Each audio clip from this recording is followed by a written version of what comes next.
Hello everyone 2024 summer హాలిడేస్లో తెలంగాణలో హైదరాబాద్ దగ్గర ఉన్నటువంటి శంషాబాద్లో ఉన్న సమతామూర్తి విగ్రహం దగ్గరికి వెళ్ళాము. సో ఇక్కడ రామానుజాచార్య విగ్రహం అనమాట. 108 విష్ణుమూర్తి సంబంధించినటువంటి విగ్రహాలని వాటి యొక్క గర్భగుళ్ళని ఇక్కడ డెవలప్ చేసి ఆ సాలగ్రామాలతో అంటే 108 టెంపుల్స్లో ఎలాగైతే గర్భగుడి ఉంటుందో లోపల మూల విరాట్ ఎలాగుంటారో అలాగనే తీర్చిదిద్దడం జరిగింది.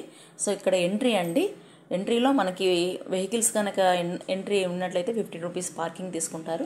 వెహికల్స్కి ఒకవైపు, నడిచి వచ్చే వాళ్ళకి ఒకవైపు అనమాట. ఇలాగ లెఫ్ట్లో వచ్చేస్తే నడిచి వచ్చే వాళ్ళు మొత్తం గార్డెన్ అంతా చాలా గ్రీనరీగా ఉండి స్పేషియస్గా ఉంటుంది. మన ఇండియానిటీని గ్రేట్గా చూపించినటువంటి పెద్ద ఫ్లాగ్ కూడా ఉంటుంది. ఓకే, మొత్తం ఇండియన్ హెరిటేజ్ని 108 టెంపుల్స్ని అట్ ఏ టైం చూడాలంటే బెస్ట్ ప్లేస్ అండి. ఎందుకంటే శ్రీరంగము, అనంత పద్మనాభ స్వామి, తిరువన్నూరు, గురువయ్యూరు, తర్వాత ద్వారకా కృష్ణుడు,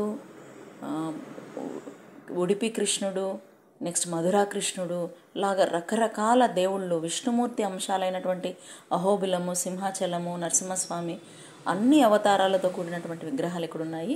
భారతీయ సాంప్రదాయాన్ని ఉట్టిపడేలాగా ఈ శిల్పకళలు అలాగనే స్తంభాలను తీర్చిదిద్దారు. ఇక్కడ ఆంజనేయ స్వామి విగ్రహం అనమాట. అరటి గెలలతో అలంకరణ చేశారు. చిన్నపిల్లాడు నిలబడుకున్నట్టు నిల్చుకొని ఉంటాడనమాట. చూడండి, గ్రీనరీ కానీ, పార్కింగ్ కానీ, క్లీన్నెస్ కానీ చాలా శుభ్రత పాటించారనమాట. ఓకే, నెంబర్ ఆఫ్ విజిటర్స్, టూరిస్టులు, ఫారినర్స్ అందరూ విజిట్ అవుతున్నారు. ఓకే, ఈ సమతామూర్తి విగ్రహం పైకి వెళ్ళామండి. మంచి ఎండలో వెళ్ళడంతో కొంచెం వైట్ పెయింట్ అంతా వేశారు కాళ్ళు కాలకుండా. ఓకే, అన్నీ దర్శించుకున్నాము. రిటర్న్లో మళ్ళీ ఇట్లా వచ్చేస్తున్నాం. చూడండి, ఎగ్జిట్లో మళ్ళీ వెహికల్స్కి ఒక దారి, నడిచి వచ్చే వాళ్ళకి ఒక దారి. ఓకే, చాలా బాగుంటుంది. ఇక్కడ పూలు కూడా రకరకాలుగా ఉన్నాయి, కానీ మనము తుంచకుండా ఉంటే బాగుంటుంది అనమాట. సో ఏం తుంచలేదు, చాలా మంచి ఎక్స్పీరియన్స్ వచ్చింది. Subscribe, like and